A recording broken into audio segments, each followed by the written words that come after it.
What should I really eat? If you are a kidney patient, then this question might have bumped into your head a number of times. And you are not alone. This question worries many kidney patients.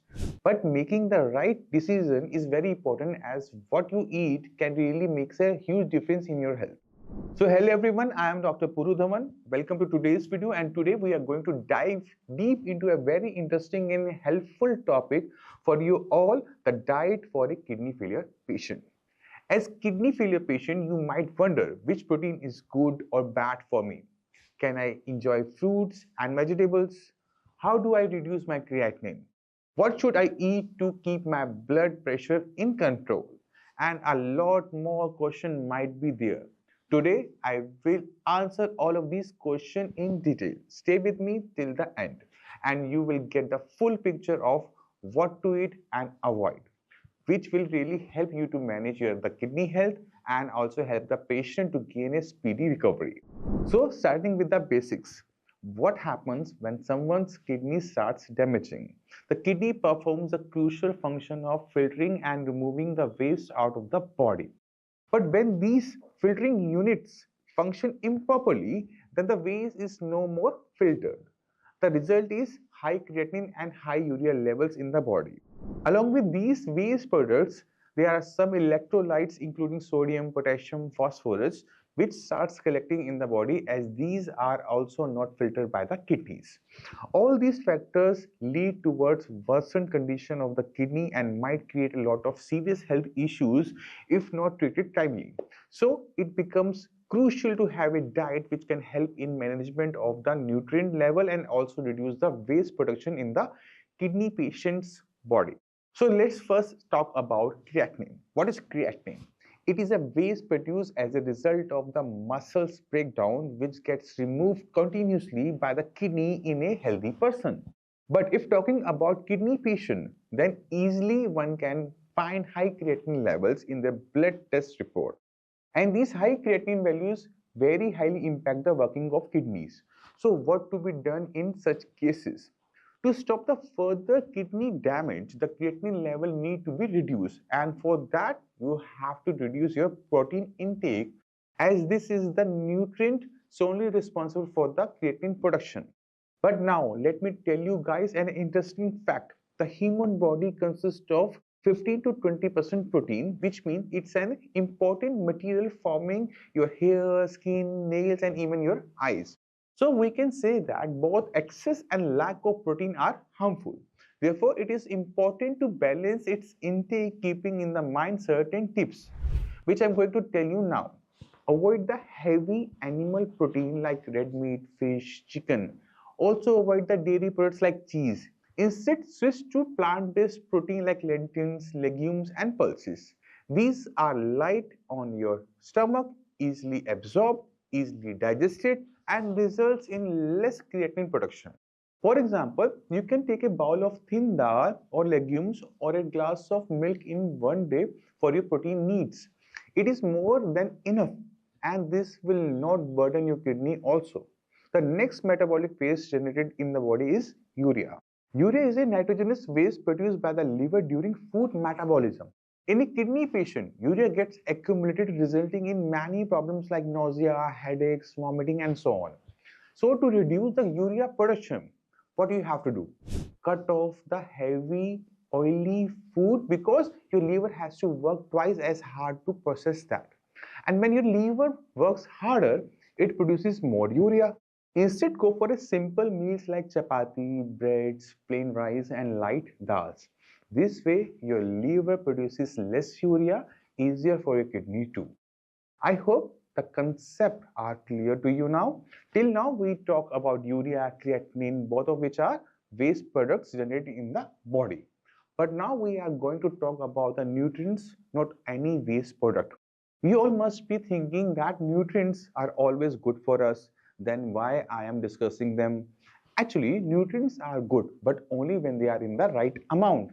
And these nutrients become really harmful when the levels increases in the body. So let's talk about first nutrient, and that is sodium. Kidney failure patient needs to stay cautious for this. In a kidney failure patient, the high sodium levels can cause swelling issues in legs, under eyes and some other part also.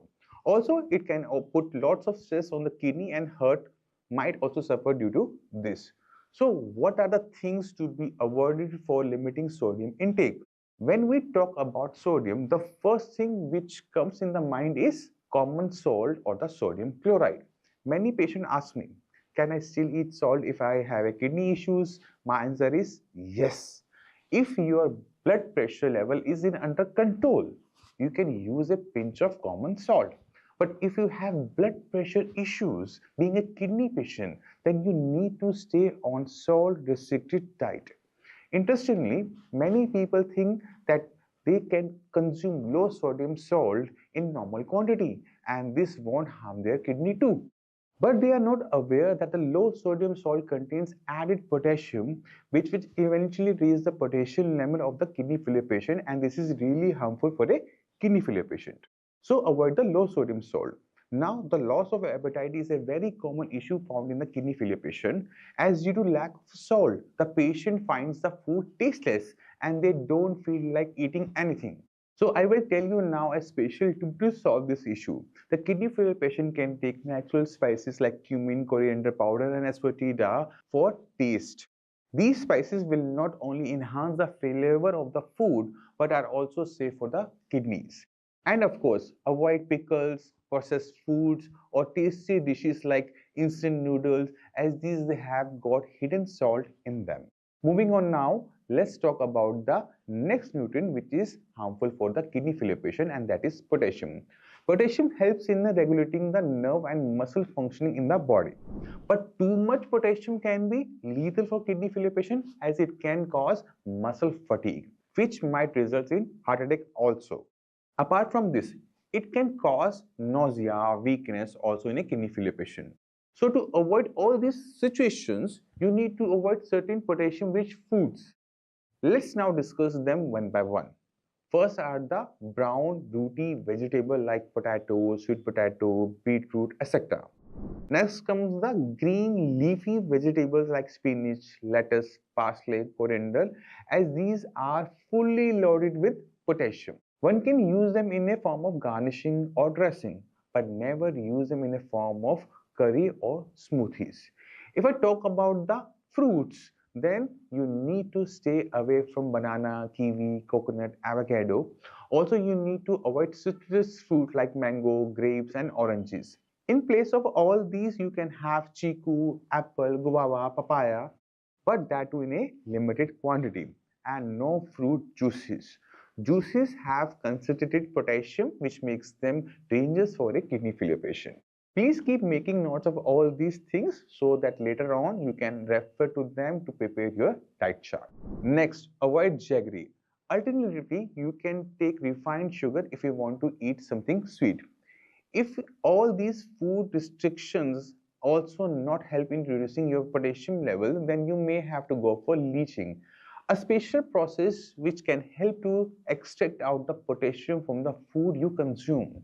But please note here that only go for this process if it is very much required, otherwise don't. The reason is when you do leaching, it removes potassium, but along with that, other nutrients also get removed. And due to this, the patient might face severe deficiencies resulting in health issues. I hope you have understood the video till now. So moving on, let's talk about the next nutrients, phosphorus. Imagine a slight injury creating a major fracture in your bone. Isn't it scary? Yes, the same situation can happen with a kidney failure patient having too much phosphorus in their body. But why? What's the reason behind this? Actually, phosphorus got a special ability to replace the calcium present in the bone. So when the phosphorus increases, it gets filled up with the bones and makes the bones weak and brittle. That's why kidney failure patients are usually at a high risk of fractures. So to avoid this, there are some foods which you need to avoid strictly. Firstly, dairy products like cheese and yogurt. Next, the processed food like chocolates and soft drinks. Next are the heavy proteins like non-veg food items, chicken, fish, and etc. Some special medications called as phosphate binders might also help in managing the phosphorus levels. But make sure to supplement these medications like vitamin D and calcium too to ensure a good strength in your bones. Let's wrap up our discussion on the food and nutrition for a kidney-friendly diet. But as important as managing nutrients is, there is another key factor in your diet that we need to consider. Any guesses? It's a fluid intake. Yes, managing your fluid is just as crucial as managing nutrients, as it directly affects how your kidney functions. Let's see how it can be done. Patients often wonder that how much water is the right amount for me. However, the answer to this is not straightforward. Whereas drinking too much of water can cause fluid buildup, swelling in the legs, and even fluid buildup in lungs. On the other hand, if you drink too little, your kidney might find it too difficult to flush out waste and toxins, which can again boost up the creatinine level. So, what's the solution for this? Make it a rule to drink water in small sips, and that too about 100 ml at a time, and only when you feel truly thirsty. Avoid drinking large amount in one go, as this can overload your kidneys.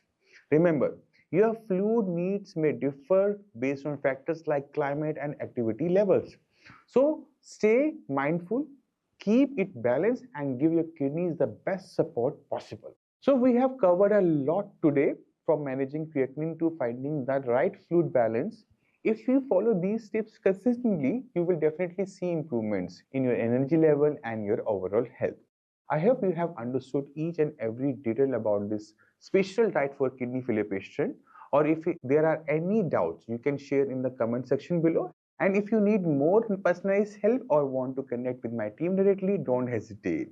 We are here to guide you through every step of your kidney care journey. Stay healthy, stay safe. I will meet you all guys in another video with more such helpful content for you all. Till then, take care, bye bye, and namaste.